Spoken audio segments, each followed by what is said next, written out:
Jingpule ni kitab Isaya lenong ke pasal ko berkat arpusan untuk belai puai. Baruno ken pinian New Joranga bangan longkum mau uong ubak huan hakmiet ya lagi kemat sejrong bat copet mano bala tawe kini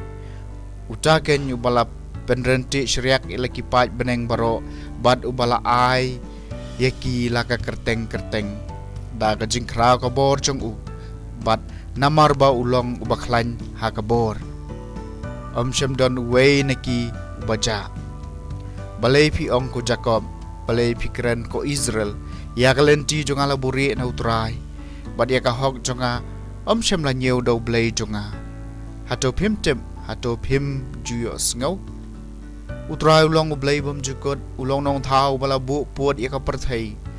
ju thai ju tlot ya ka jing shampang jong u la ban thau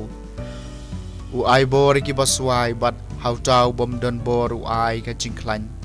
bat ki samla kin tlot bat kin thai bat ki samla shin rang kin luaj henry jar ki bakarmen hau trai kin sapen thamai la ka bor kin saher shajrong na ki thap niang kum ki pukni kin samare bat kin thai kin yaj sayaj henry kin luaj ka ktien jong utrai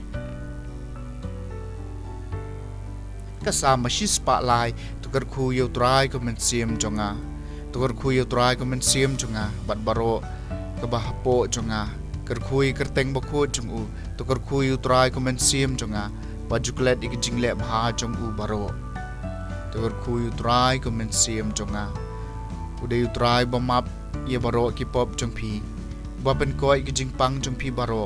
basu spa ik jing em jong phi na ka jing tem bapan phong pan sniat ipi da ka jing isnai bat ka jing snolem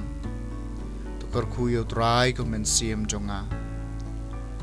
trai long bas ngulem bat ubasbon basuki ban bitar bakan rei ka jing isnai pan shitomengi kum badawa ki pop jungi lamne siu ko liang ngi kat kum ki kam sneu jongi tukar khuyo trai ko men sim jonga ka Jingpule na gospel ba khoi kat kum Matthews kalanong bakhat wei kat khot Nohprah do balai pho Jisu la ong tawan shanga pi baro ki ba shitom bat ki ba khia jingket bat nga ngan panjat hat ye phi coba ye ka juwar jonga bat jo hikai na nga na ba ngalong ba jam nuot bat was ngoret ka do nuot Tepin siam ka jingja thaj na ka bancha ki men siam jong phi